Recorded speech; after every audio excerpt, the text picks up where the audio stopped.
All right. Thanks everyone for coming by.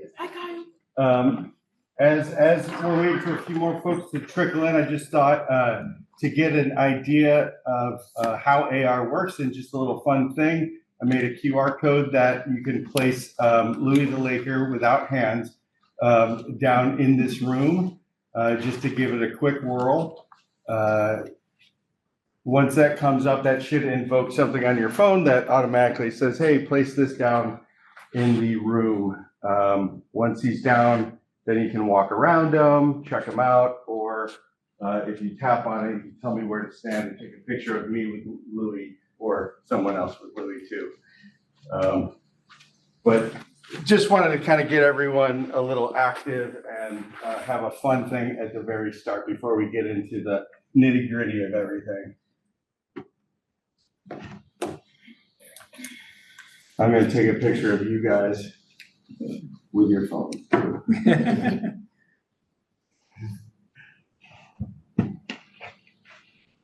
Why doesn't he have hands? That's a great question. So he doesn't have hands because I was actually testing out a new technology to create 3D content. Because as we'll get into a little bit later, one of the bottlenecks from really scaling this technology is the complexity there has been to date to creating 3D content, right? It has required a very specialized skill set. This new technology coming out allows me to use my phone to scan a real person and then save it out, process it into an actual 3D model. So that's a kind of a quick pipeline just from the palm of my hand now, right? But it's still kind of emerging and it doesn't get all of the minor details like hands, right? So that's coming up. But the way to solve that content creation issue is really what we're going to be focusing on today with the Ludenso platform and the tool demo, which makes it even easier just through an AI prompt. But before we get there, there's a few other things to get to. So let me first start with turning it over to Eric for the official welcome. Oh, sure. Well, thank you everyone for coming today on a Friday afternoon. I mean, it's not super, I mean, I guess it's sort of sunny out, but I mean, you know, it's not super nice. I don't know if you're irritated at that I am. I mean, I'm kind of ready for spring, but my name is Eric Cunnan and I work for the IT Innovation Research Team. So part of the IT division, there's a small group of pioneers that we call the Innovation and Research Team. And I just want to highlight Joe, who is facilitating today as our innovator in residence. We have Hunter, who's managing the chat for our remote participants, and he's our emerging technologies coordinator, runs our technology showcase space and a group called Sting, which we can talk a little bit more about later. We have Robert over there, Robert Talbert, who works as a presidential fellow, working for the advancement of learning and helping us out with innovation open houses and such. And then we have Ariane over here, who's our emerging technologies developer. And so she does a lot of coding, application development, and work to just build cool stuff. Or the other S word, if you wanted to throw that in there too. But anyway, so we're a team that's really on mission to just pioneer and explore new technologies that lead to digital transformation that make a difference for teaching and learning. So I'm glad that you're here. We are on mission to just support you. So if you have an idea around AR, VR, MR, XR, AI, or any other acronym, please let us know how we can kind of partner with you. And I see a lot of familiar faces, but really briefly, if we could just do a quick introduction, because I'd like to get everyone kind of whoever's in the room here. So starting with maybe Chandresh, you know, who are you and where are you from? Good afternoon, everyone. My name is Chandresh Bad. I'm Assistant Professor of Management at College of Business. I primarily teach strategic management. I've been working with Eric's group for the last 1 year. Some of you may have noticed my AI-generated video that was developed by everyone in this room here. So I'm just interested to learn more about what's the next steps that I can try. Sounds great. And it's the real you, it's not the AI you. It's really me. It's really you in the flash. Okay. I'm not used to hearing your voice in a not. I'm Dawn Brockman. I'm an affiliate faculty in the School of Business. I'm in the management department, and Paul Hillman and I have been doing a lot of piloting with VR, immersive technologies, and developing soft skills and doing conflict management resolution and trying to see where we can utilize the VR effectively to enhance the educational opportunities in experiential learning.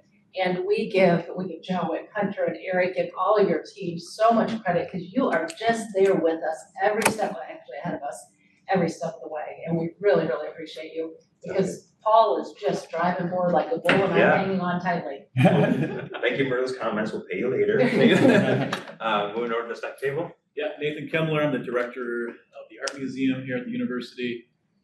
We have about 28,000 works of art all across campus. We do exhibits throughout the year as well.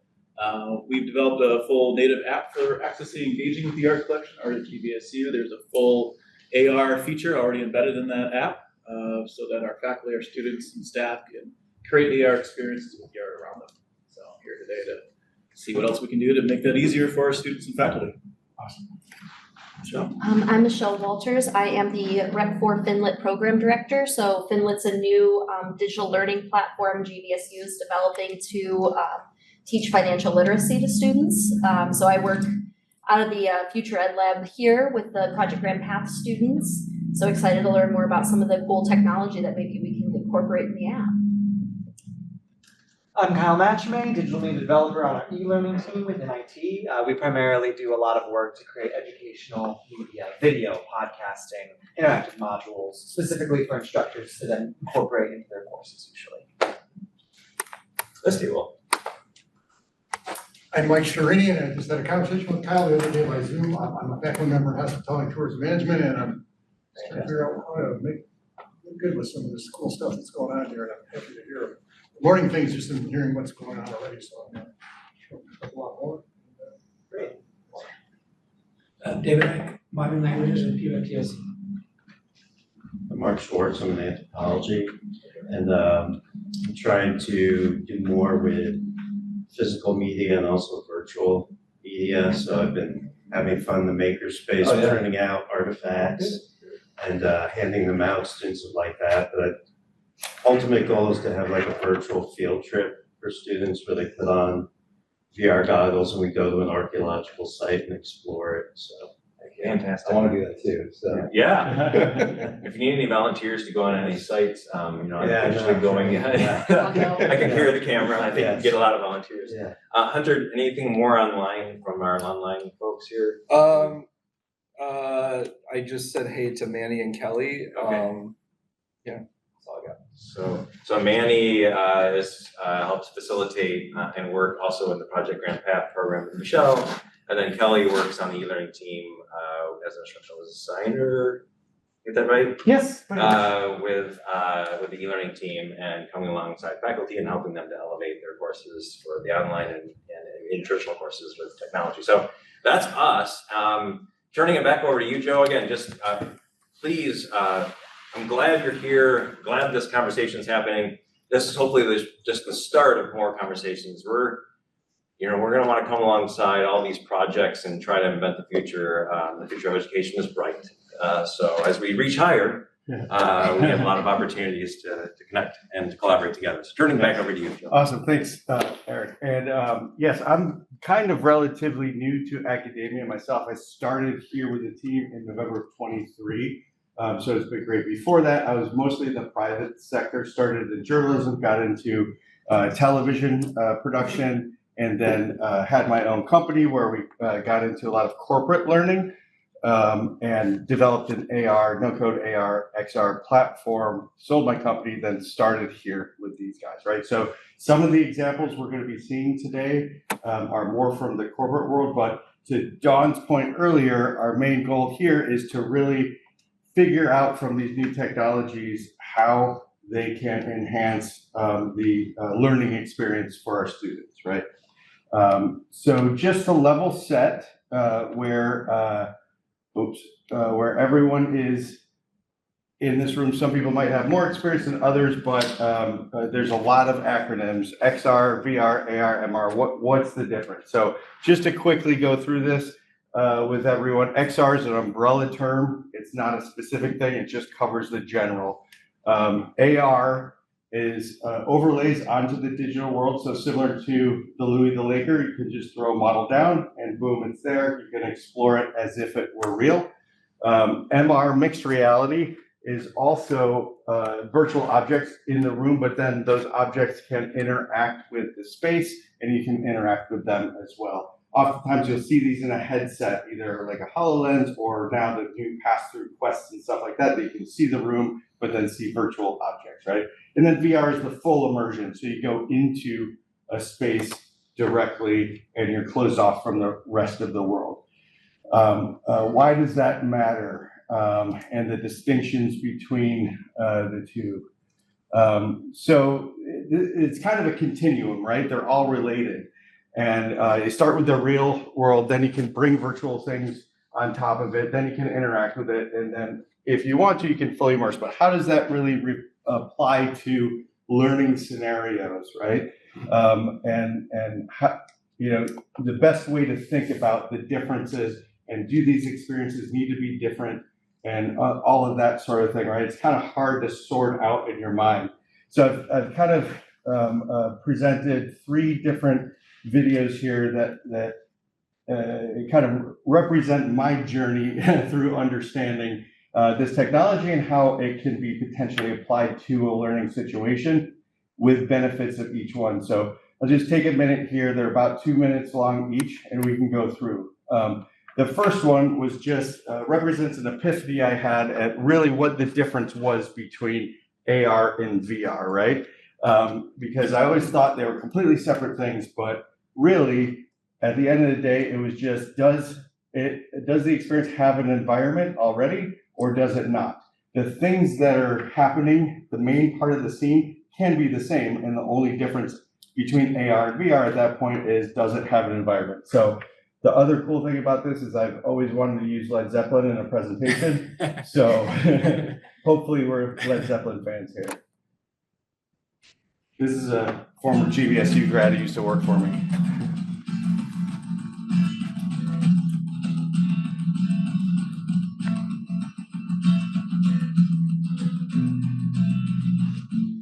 And this is back in about 2016, so we had these like cardboard headsets.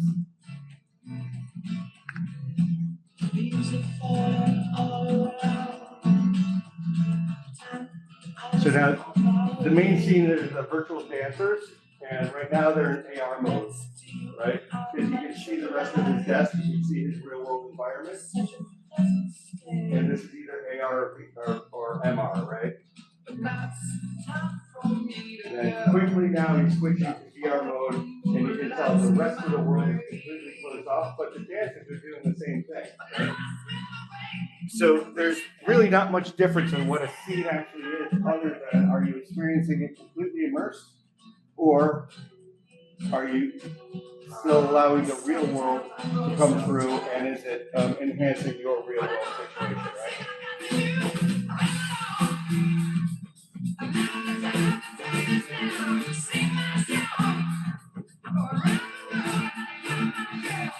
So then what so once you understand that, right, then you kind of think about, okay, what else can you do with AR, and how can you start to apply it to environments to bring some knowledge or education or whatever to it. So this is just a tour of my old office, and we just put together different examples of how AR can be expressed. This is the new office tour with AR elements.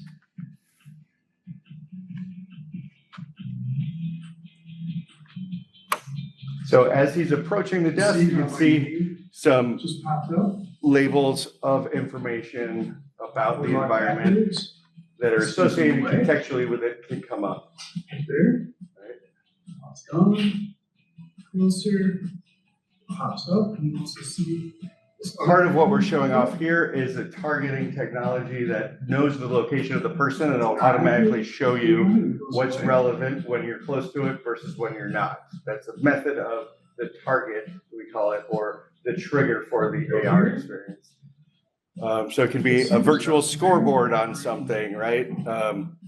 long and short, it's a way to bring information contextually to where it's most relevant.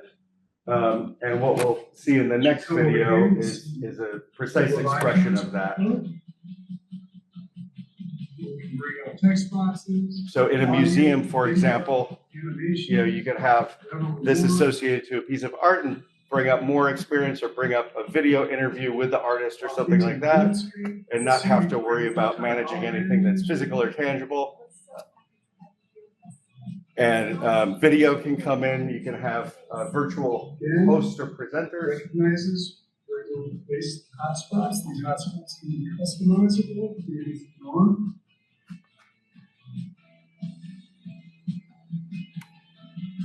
No beacons, no targets, no QR codes.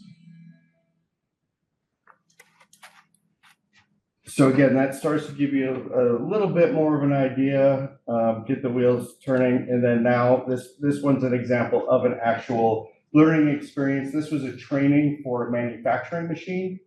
And kind of going back to that first video where it's the same experience, whether you're immersed in an environment or not, this is kind of a similar pivot to that concept where we have the model of the entire manufacturing machine. And that machine can be placed in a room, doesn't matter where it is. And then the guided training through that machine is overlaid relative to that model. Now, those guided experiences that we're about to see, if you were in front of the actual machine, would just be relative to that machine too, right? So the way that this was implemented in the field was the manufacturer did not have to stop down the machine like they normally did with the one-to-one, person-to-person type of teaching. Instead, they can keep the machine running, virtually train the person ahead of time so they get mastery of the order of operations and familiarity with it. And then when they get to the actual machine, they can have that same course as overlaid as guidance if needed, right? So it really reduced initial errors. It helped expedite onboarding new hires, and it allowed the production facility to stay up and running. Because at the end of the day, as the business school folks know, what do they call it? Widgets out the door, right? Is the whole key. Keep that production flow going. So this is kind of an example. This was using the HoloLens. And it brings you through kind of a tutorial at first, just how to use the HoloLens, and then to a learning dashboard that has the course selector, similar to a web page, but floating in real space.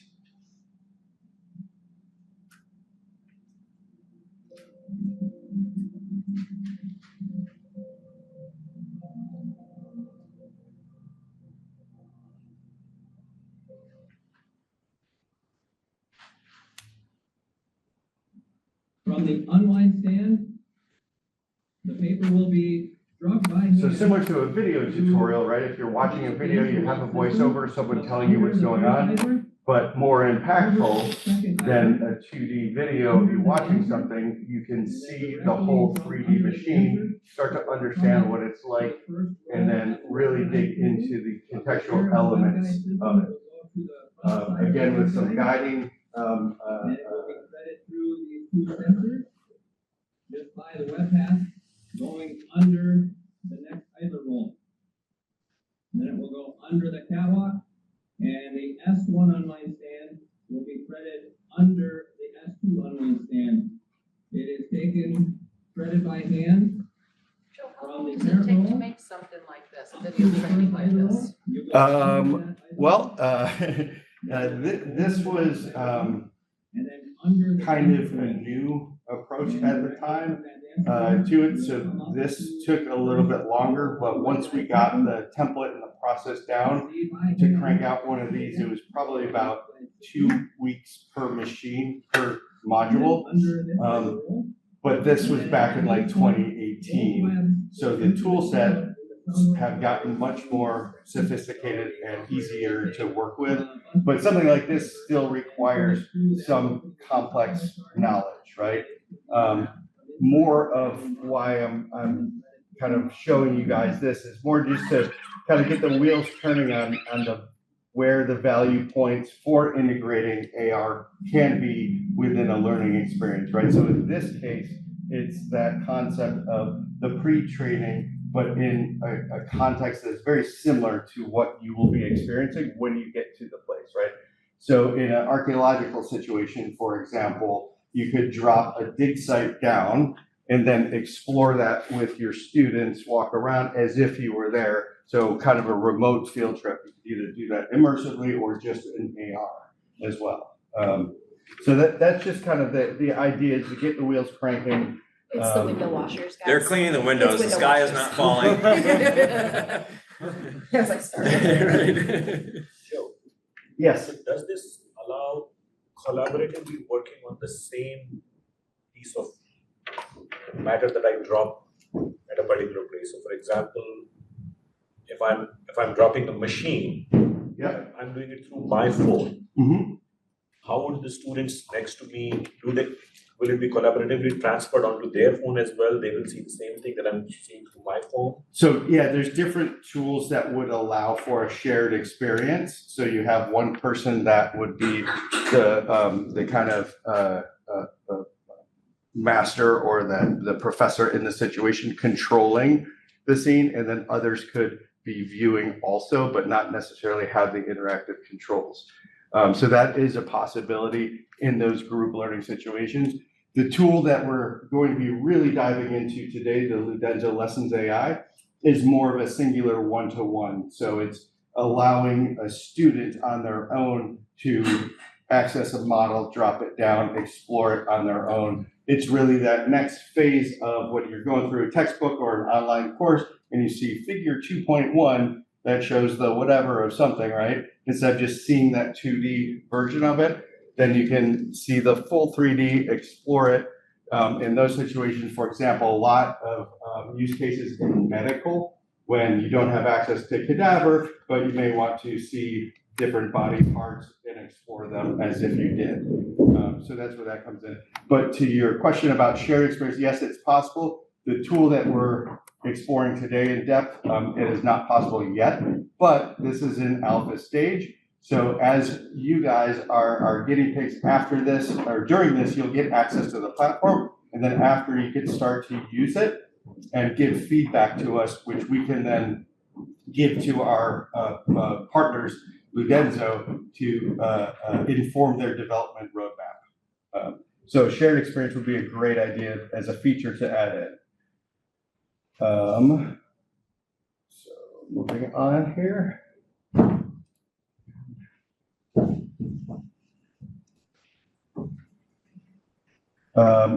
So again, now switching over to why use AR in your courses, right? So research has shown in this area that it increases engagement with the students.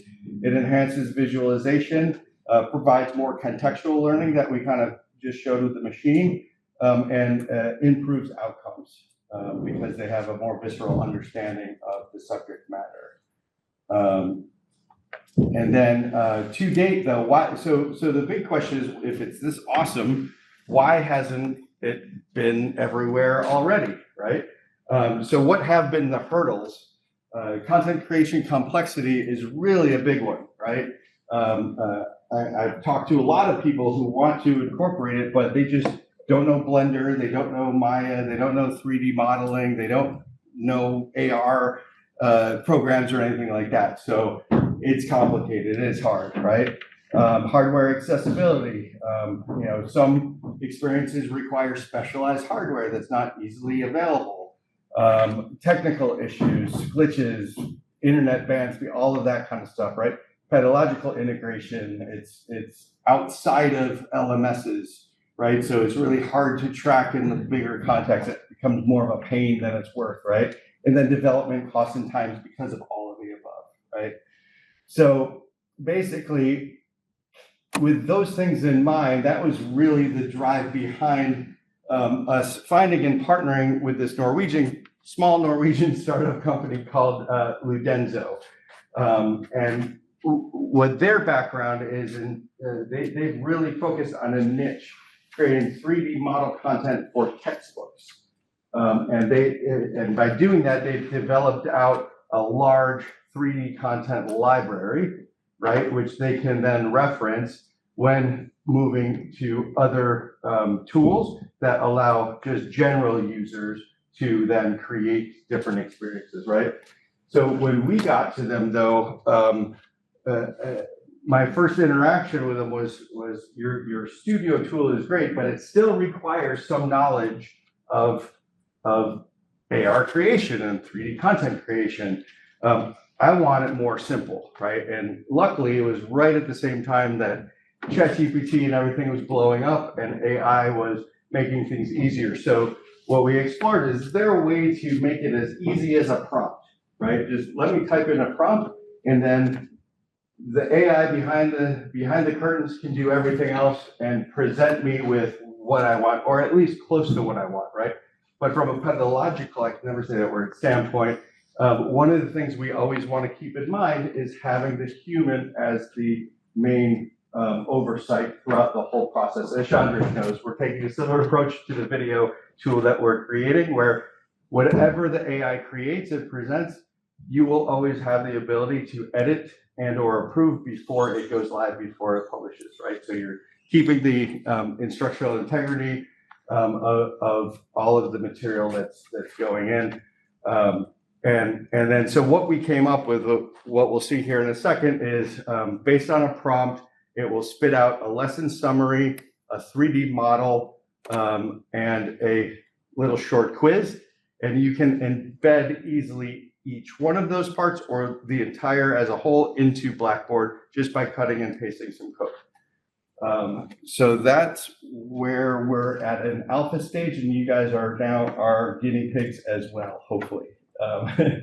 So how does the workflow happen? First, I'll talk through it, and then I'll just jump in and show you. And then you guys will spend the rest of the workshop here doing some creating stuff yourself. But again, type in a simple prompt. It returns the summary of the 3D model and the quiz. You go in and you review and you can edit things. And then you can embed it into your LMS and view it on here. So if we want to pop open our phones again, we can scan that QR. If you don't have the Ludenso app, it'll prompt you to download it. So it's a specific app that you do need. It's free. Your students would be able to have it for free. And then you should be able to then pop down a model of a skeleton that's, I can't remember if it's labeled or not, but it might be. And then you can walk around and explore it.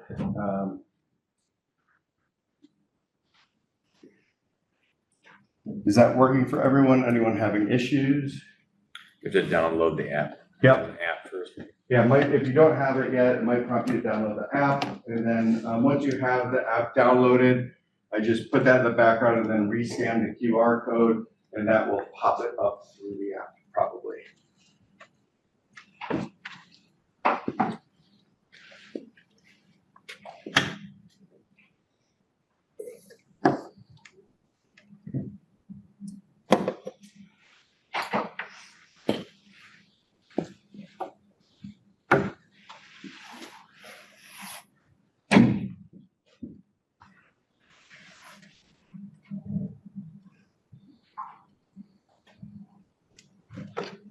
Oh yeah, there you go.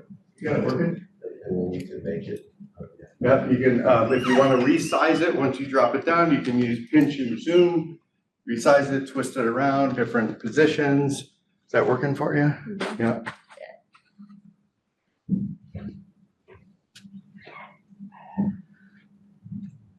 Oh, there you go, yep. And it does have labels, yep. Yep.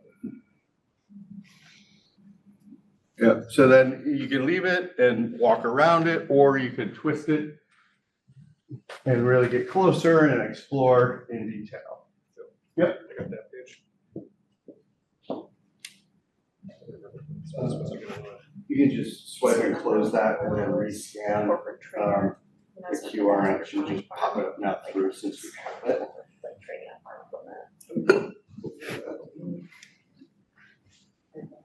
So it's downloading. And then so AR. We have our own.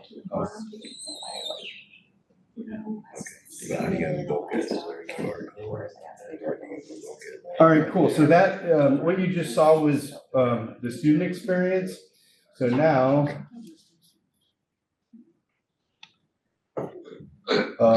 actually, I will walk through that on this side. So basically, when you guys get your own accounts here in a second, this is the workflow that you'll do. So the interface is very simple. As you can see, you can pick your target audience or university, language, many languages, and then pick a lesson topic.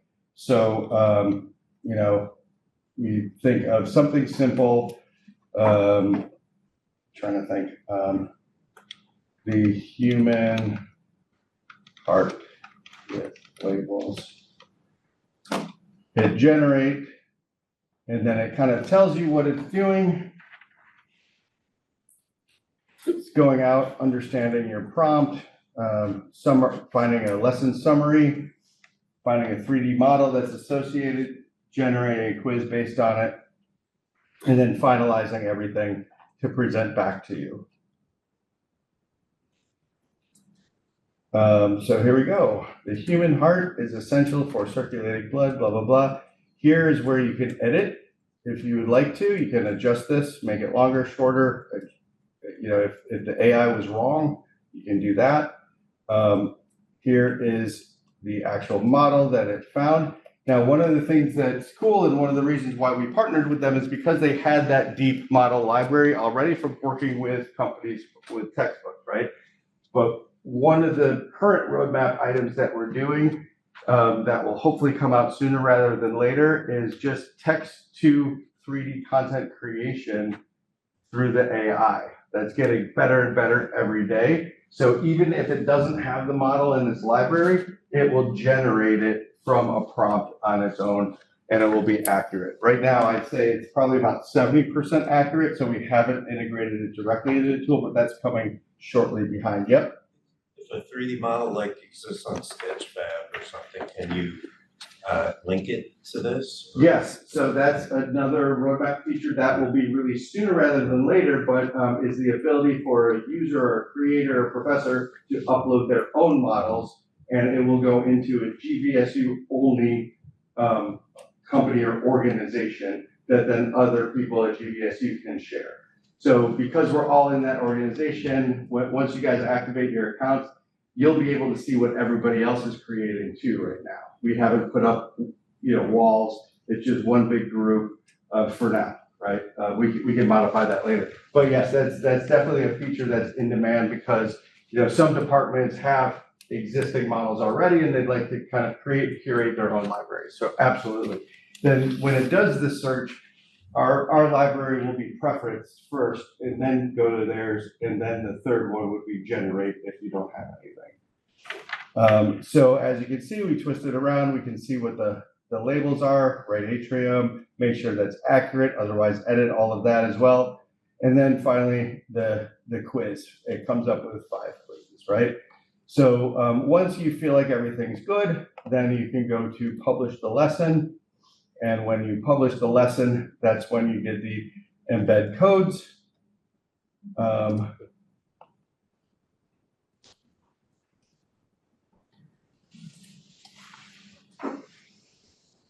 Or you can pop it right up to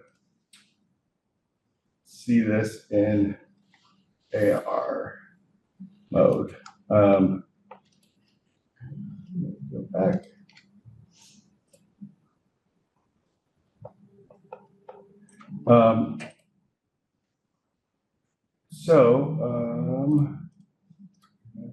So anyways, that's the workflow right now. So I think with the time that we have left, if you don't have any more questions right now, everybody that signed up for this, we've created accounts for in the tool. So I can walk you through how to create your own account, and then we can start playing on our own. Switch back over. Does anyone have any more questions? get started. And then I think you mentioned this too, Joe, that once you have this lesson created, that's embeddable right into Blackboard using just the HTML source code or just putting a link right in. Yep, I'll go through that in a second. Okay. Let's get everyone, if on your own machines, you can go to studio.ludenso.com/lessons. That should open up a screen that looks like this. Then type in your GVSU email address and hit forgot password. And it'll email you a temporary password to reset.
Joseph, are the ones you're looking at, did Ludenso put those in there, or did you create these? I did, Sure, cool.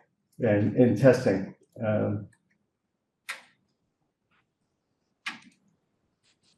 Did it cost you anything to load our emails and accounts? Do you just have a trial thing or? Kind of, because of our partnership, we have a little bit that we've kind of thrown them to help pay for server stuff or whatever. But they've basically given us an unlimited number of accounts for now because there's value in the work that you guys are going to be doing, kind of trying to, bang away at this and say, hey, how can we make this better, more appropriate for how you want to use this, right?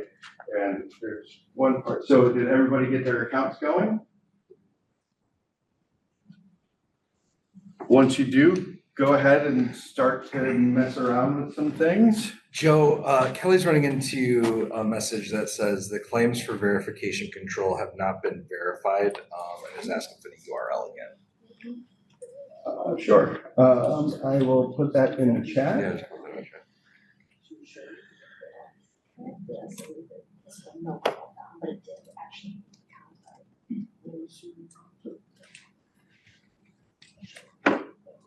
I think it's just not in there yet, but I just think it's their own, but the content is correct. Legit.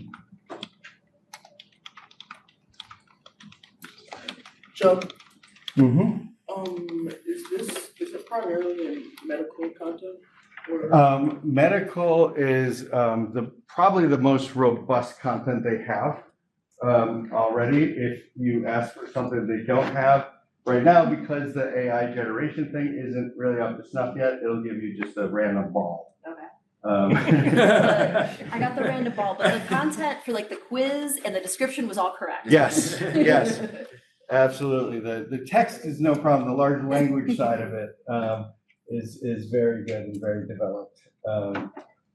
But I think it's STEM content that they have mostly.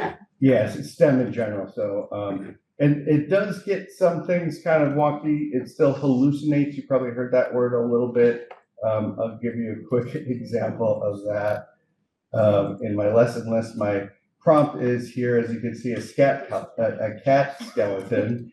And what it returned was information about it, but then it said a Great Dane dog skeleton model is blah, blah, blah. And I was like, wow, my cat's mouth is that big? That's crazy.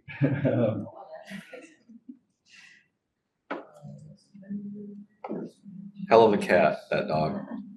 Yeah. Google should buy this company out and put it in a notebook out loud. Right? Yeah. You put all your sources in a notebook out loud. and Yeah, button it yeah. down, awesome, basically. Oh, that would be great. Yeah.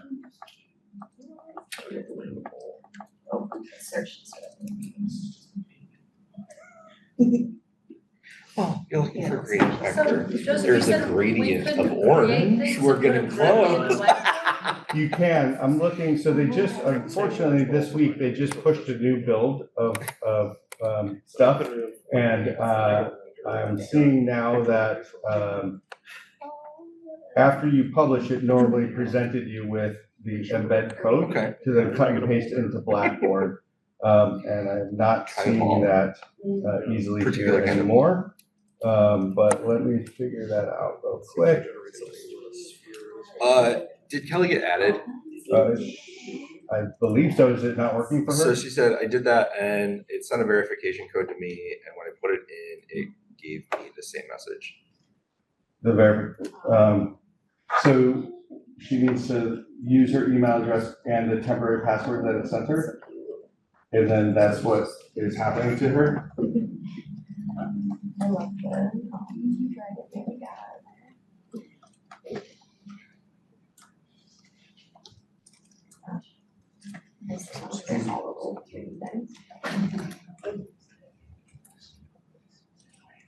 So just.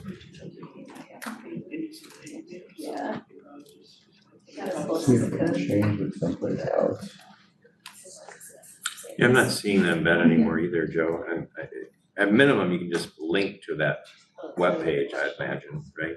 Yeah, it's not as cool. Right. Let me see if I can pop open my Blackboard, because I have embedded it in the past, so for short term, I can provide the code. How do I get to our Blackboard again? LMS.gbs.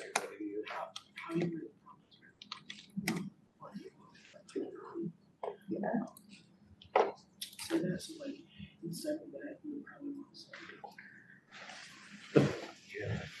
You know, I asked for a sphere and it gave me like a picture of the universe. It's like our solar system. Picture something that says, or that's Well, I like the where you're clicking, it becomes the anchor for. Yeah, I would like to figure out, I don't know. Yeah. Code, so you can't export the actual file. Object. Yeah. celestial sphere. Like, nah, you know. It's probably. Sure. Astronomy and all, I guess. I don't know what licensing you have. And also, You must see the owner of this company next week. are you able to So I can find ask. what you want the 3D model to be and the content to be, or does it all have to be in? I'm not sure I understand the question. So I asked it to make me a piggy bank with tips about saving money, and then it made the quiz just literally about piggy banks. So how can I make sure it knows that the image isn't the literal? Because I'm trying to think of like things that would actually. Sure. Just my specific use case. Sure. So the general approach that we're going for here is simplicity, right? So we just have that one line for the prompt, and you can just throw in a phrase if you want to. We wanted it to work at the very basic level. However, in general, when you're working with AI, the more specific you are with the prompt, generally the better the outcome, right? And some typical rules that I tend to follow are, I first start with telling it who it is, right? So first, it's a 3D model expert with a pedagogical background in a higher ed situation. You're the best in the world at that, right? Once we establish that that's who I'm dealing with, then I tell it, now, can you create for me a lesson summary that's about this, that includes a 3D model that's about this, And then finally, you want to end it with who that audience is. So this is for my students who are 18 to 24, undergrad students at a 300 level or whatever, right? Then it will respond back probably closer to what your intention is in that situation. So that's just a universal strategy for prompting, no matter which AI you're talking to. Joe, Kelly still like went through that whole workflow, and is it? Not working? Yeah, is she not in the list? Do we know, or? No, she's in the list. I mean, she's in the list from the mere fact that it's giving her something back, right? So if she wasn't in the list, it wouldn't give her It something just wouldn't back. do anything. So there's something wonky. We'll have to Okay. follow up with her after to get Ludenso to like reset it and have her try again. Sounds good.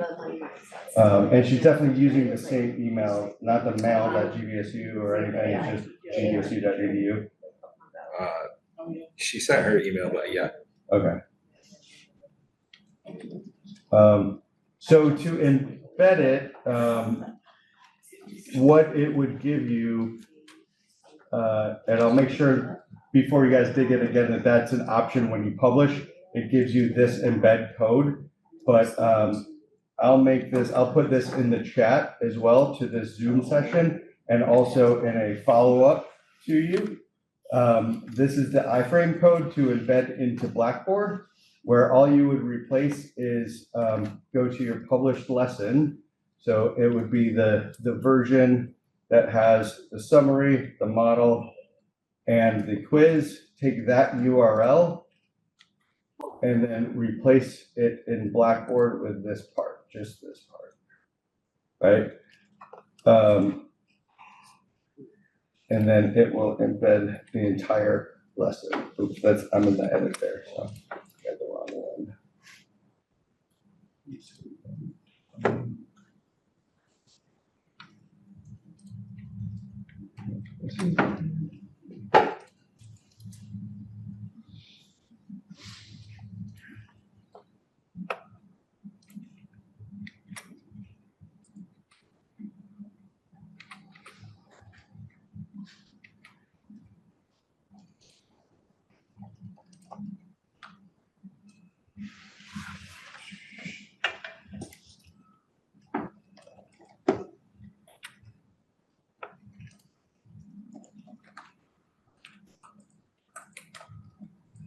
So now, as you can see in Blackboard, it just switched it out to this one instead. And in Blackboard, it's just literally in a new document. And then in the document, you can add the code module and just paste that code in there. Are you guys familiar with that part? Yeah. Edit content and just Assuming another question might come up around the embedding, and it's related to the quiz. So currently, this particular, as we mentioned, or as Joe already mentioned, this is alpha/beta of this software.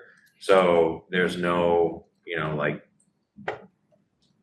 API interface or anything between the quiz results being able to be passed back to the grade book and those sorts of things. So all that stuff could be coming in the future.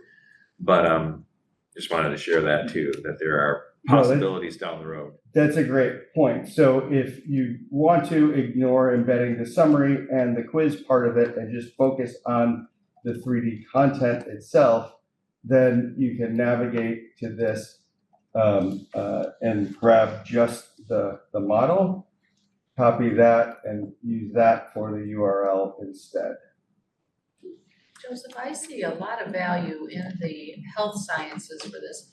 Do you have an example in the business school platform of what you might do, or what kind of example it could be? Sure.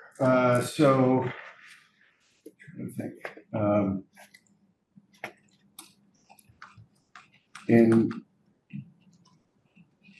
I was trying to think through operations and supply chain and strategy and thinking what could be.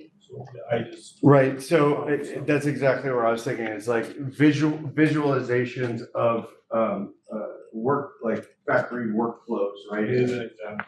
Oh, Value stream mapping, so a three-dimensional representation of a process with different stations or steps clearly defined. Visual cues could indicate bottlenecks, waiting times, and areas of waste.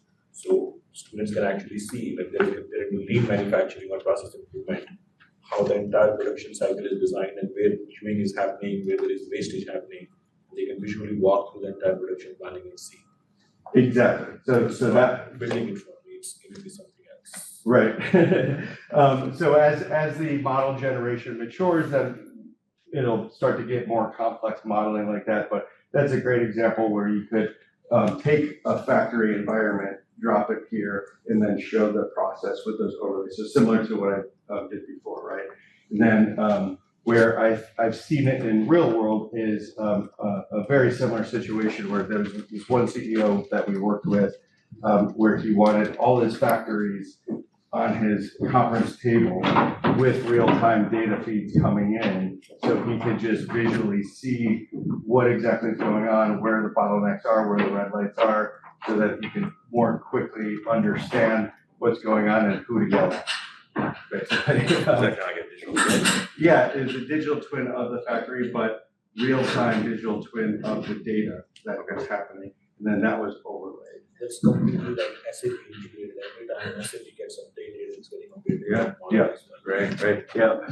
So we did a similar process for Flexco right up here in Walker, where their custom conveyor belt system, right? So it's like Amazon for conveyor belts. So each order that comes in is probably like 12 to 30 different parts, and it can be anything random, right? Just depending on what the customer needs.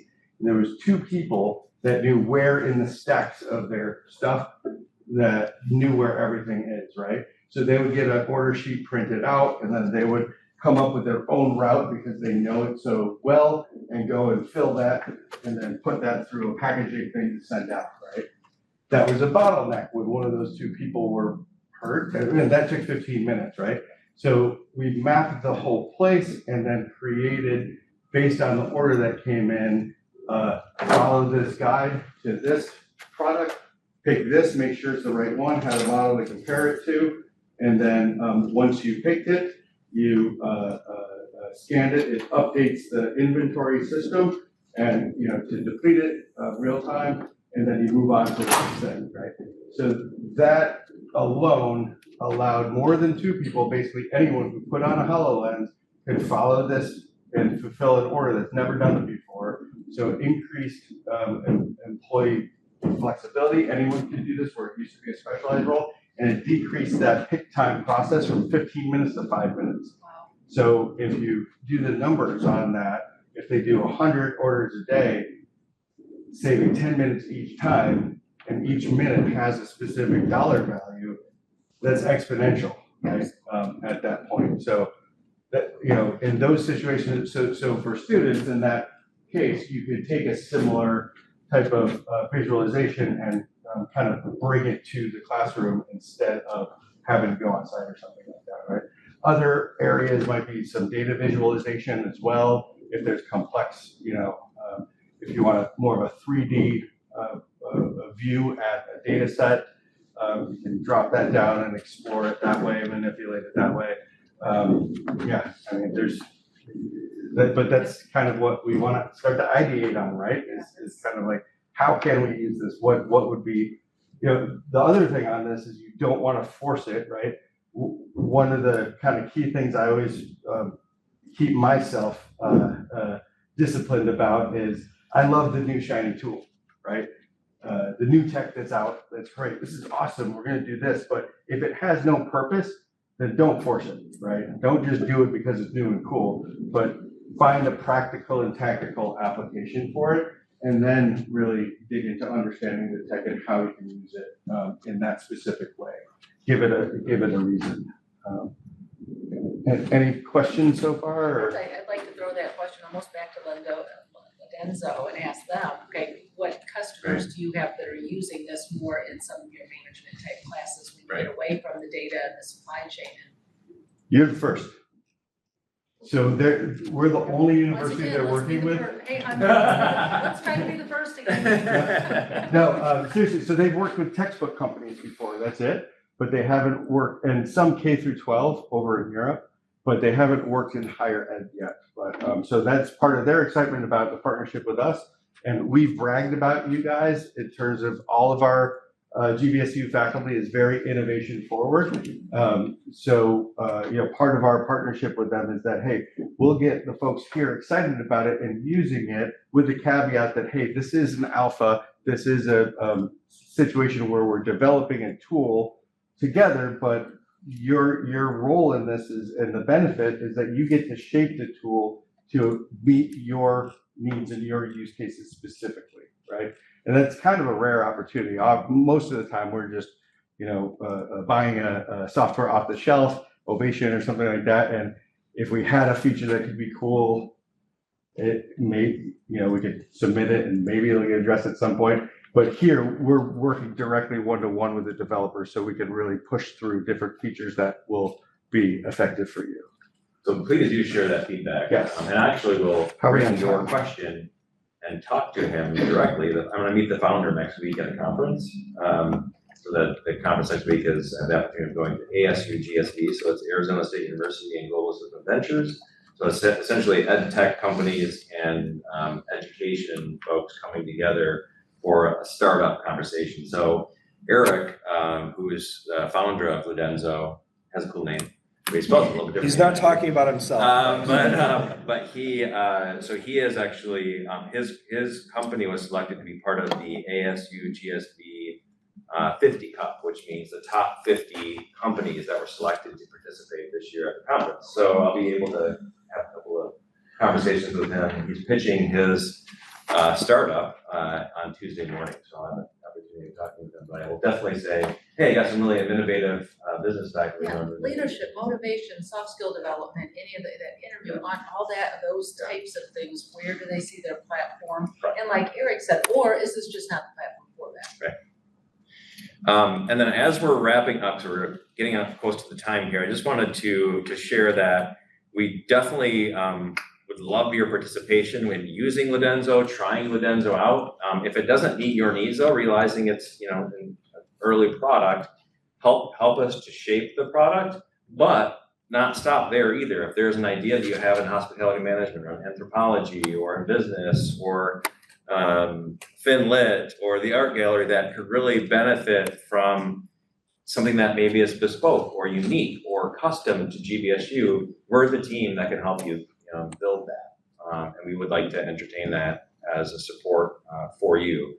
And then Hunter, if you wouldn't mind just mentioning your STING group just really briefly. Yeah, and so I'll finish up with Robert. I lead a team called the Student Technology and Innovation Guild, and STING is our acronym. We are a small team where we've been partnering with faculty on creating, meeting pedagogical challenges, utilizing emerging technology. A lot of what we have been doing specifically is creating a lot of XR solutions for some things we're doing. So for instance, occupational therapy faculty had a challenge with their students for patient movement. So we created a simulation to help them get that space prepped before a student ever touches a patient. So creating those solutions that allow our students to be in a safe situation where they can fail and experiment and learn. So it's a group of students that are, and Arion's working with that group as well to just really build custom pedagogical applications that make sense for faculty and for students. Sterile field visualization for nursing. You've worked on a 360 courtroom. We're working on a crime scene. Yeah, crime scene. There's a site visit to a slave castle in Ghana, I think, that we worked on. Yep. So there's a variety of, so if your wheels are turning, we'd love to partner up with you and share that with you. And then the last thing, I just wanted to highlight Robert Talbert over here. If you're interested in joining our Faculty Futures team, Robert, do you want to say anything more about that team or that opportunity? Sure, yeah. The Faculty Futures team is our bench of faculty who want to be first out of the gate to try out new stuff like Ludenso. And so in the IT department, these technologies come through quite often, and sometimes I'll make them out to faculty. And so the faculty teachers team are a group of people where if we get something that looks cool and interesting, we might push this out to you and say, like, we just got this in, do you want to try it out?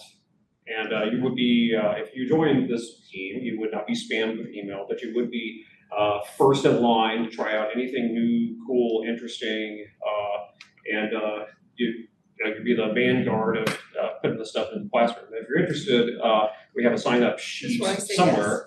I think it, is it, did I put it on the table over there? I don't What's know. Yeah, it's right over here. So- If you do join that group, what's also helpful is even if you don't have anything specifically going on, if you know others in your department, be that kind of eyes and ears for us. Because we know there's a lot of great innovation happening all over the campus, but it's hard to really get that centralized and an understanding. Once we do, then we're in a better position to help and innovate as partners with you guys. Exactly. Is Hannes team mostly into building visualization or other aspects of pedagogical development as well? Anything and everything. So my question is, last summer, Joe and I worked, we started with me using AI large language models to pitch the existing textbooks, and I was just using my own notes, I just recreated my own chapters. Sure. We use those chapters to build the PowerPoint and the script, and then the AI-driven videos. That was step 2. Now my step 3 is to move forward and then start using them to start building quizzes. Again, if the quizzes would actually be built in the same way where AI takes the first shot, gives it back to me, I select yes, no, or modify them and submit them. And then later on, instead of just staying at those simple quizzes, moving on to creating more deeper level questions with rubrics. And then again, AI can grade it. And I'm thinking about online asynchronous classes or lesson modules, which can be run at a scale. And then if I create more deeper level questions, which are say essay questions or a case-based question, then which is rubric attached, it automatically grades it, comes back to me, and then I can look at the response, I can look at the rubric, evaluation using the rubric, and then I can have a final say, okay, everything looks good, and then grade and move on. So Hopefully you're on the beach when you're doing that. how much of the work that I started with Joe, which is starting from building the chapter, and where we are right now at like just having the video so far, how much of the entire pedagogical cycle could actually be connected to using AI as a nice teaching assistant for me? The whole thing. Yeah, so how with whom to work to move that forward? We could just keep adding onto the Prof AI platform roadmap requests that would cover all of those things. Basically, that would be great. Yeah, more feedback like that is. You showed me the other day what you built for that AP Chem course. Yep.